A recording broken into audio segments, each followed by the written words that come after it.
মন্দিরটা আছে। আমি, শম্ভু, পবিত্র, রঙ্গন, তারপরে রাজীব, আরেকজন ছিল হচ্ছে তাকে রাগাতাম।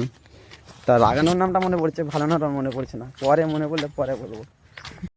হাই ফ্রেন্ডস, আমি তন্ময় লাইভ চ্যানেল সবাইকে স্বাগত। তো আজকে আমি শ্রী সারদা কানন, কোথায় আছে লেখা, এই যে শ্রী শ্রী মা সারদা কানন। আর এখান দিয়ে যাচ্ছিলাম, তো ভাবলাম একটা ছোট্ট বড় ভিডিও ক্লিপ আপনাদের সাথে শেয়ার করা যাক। তো এখানে যতদূর আমি জানি এটা হচ্ছে সারদা মা এখানে স্নান করতে আসতেন। আর এখানে হচ্ছে তার মন্দিরটা আছে, এখানে মন্দির করা আছে। এটা হচ্ছে মন্দিরটা। আর এই সামনের দিকে আসলে এই যে এখান দিয়ে ঢুকে, মানে ওইখানটা দিয়ে ঢুকে এই দিক দিয়ে এসে এই সামনে হচ্ছে ঘাট, এখানে সারদা মা আসতেন। আর এখানে একটা ব্যানারও দেওয়া আছে আপনাদের।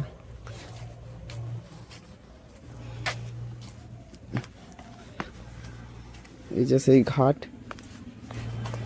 ঘাটটা এখানে লেখা আছে, এই দেখুন এখানে লেখা আছে।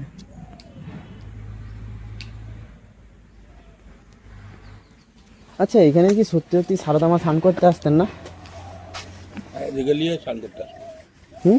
ভাইদেরকে নিয়ে স্নান করতে আসতো না? ওই যে ওখানে দেয়া আছে এটা। ভাইদের নিয়ে চান করতে আসতো, ওখানে মুড়ি, তখন ওখানে টান করে মুড়ি খেয়ে হ্যাঁ ভাইদেরকে নিয়ে যেত। প্রতিদিন আসতো না, মাঝে সাঝে আসতেন। গঙ্গা চান করার জন্য তো যেত অনেক দূরে। গঙ্গা চান করতে গেলে তো অনেক দূরে যেত, কলকাতাতে যেত তো। তাহলে তখন তো আর এত ইয়ে গাছ বাইক ঘোড়া টাকা নিয়ে থাকে।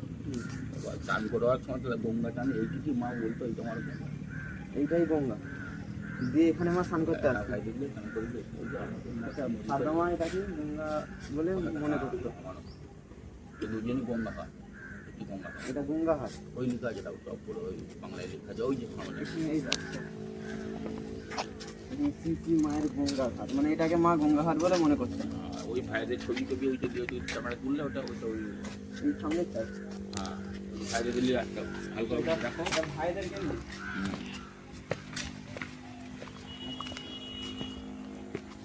ভাইয়ের কেটে নিয়ে এখানে স্নান করতে আসতো।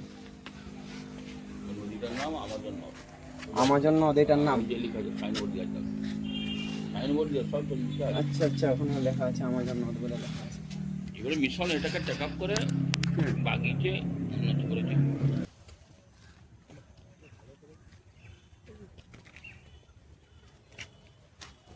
চলো সামনের দিক থেকে ঘুরে আসি। হেবি সুন্দর সাজিয়েছে কিন্তু, বল বলতে। ভিতরটা বেশ বহু লোক আসছে। তার মানে সারদা মা এটাকে হচ্ছে গঙ্গা ঘাট বলে মানতেন। আর আমরা কি করছি এখানে? আমরা এখানে এসে লাফিয়ে যেতাম আগে, যখন এখানে থাকতাম তখন ওখানটায় আছে, ওখানে একটা বাঁধের মতন করা আছে, সেখানটায় এসে লাফাতাম, স্নান করতাম। হ্যাঁ রে, এই সামনেটাতে করা আছে, এই দিক দিয়ে আছে পাঁচিরটা, সামনে যেয়ে ওইখানটাতে যেয়ে সব বন্ধুগুলো মিলে যেয়ে লাফাতাম।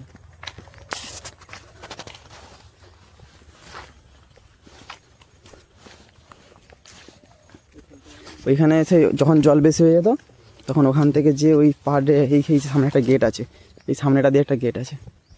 আমি, শম্ভু, পবিত্র, রঙ্গন, তারপরে রাজীব, আরেকজন ছিল হচ্ছে তাকে রাগাতাম।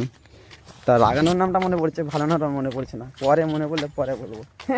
ভালো নামটা তার মনে পড়ছে না এখন। দেখ ওই সামনের দিকে একটা গেট আছে, এই দেখ ওই গেটটা পার করে ওই পার দিয়ে যেতাম। এই যে সামনে যে গেটটা আছে, ওই গেটটা পার করে ওই পার দিয়ে যেতাম।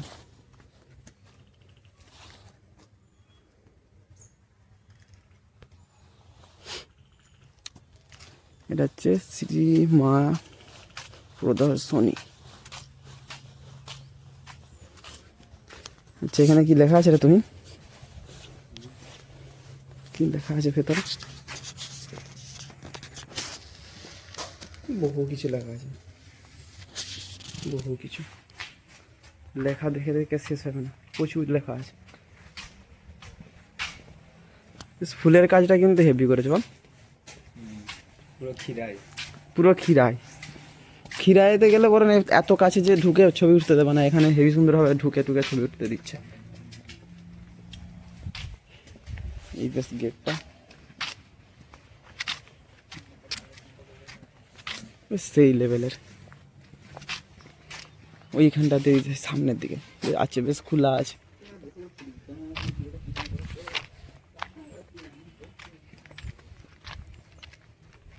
হেভি লাগছে কিন্তু, হ্যাঁ? তো আজকের ভিডিওটা এইটুখানি, দেখা হচ্ছে নেক্সট ভিডিওতে। তো ততদিন ভালো থাকবেন। আর কি করতে হবে? সাবস্ক্রাইব কি একটা বলে মোটামুটি এটা করে দেবেন, ঠিক আছে, যাতে আমার বন্ধু একটু ভালো হবে। না না না না, আর 10,000 হতে 10,000 হতে মাত্র কটা বাকি আছে? 4টে। সেটা দাদা না, করে দিন। এটা কোনো ব্যাপার না, ঠিক আছে, আমরা এমনি জাস্ট ফান করছিলাম। 10,000 তো এখনো অনেক বাকি আছে, মানে আমাদের ছেলেরা আমরা কেটে যাবে। তো চলুন, ঠিক আছে, আজকে সকালকে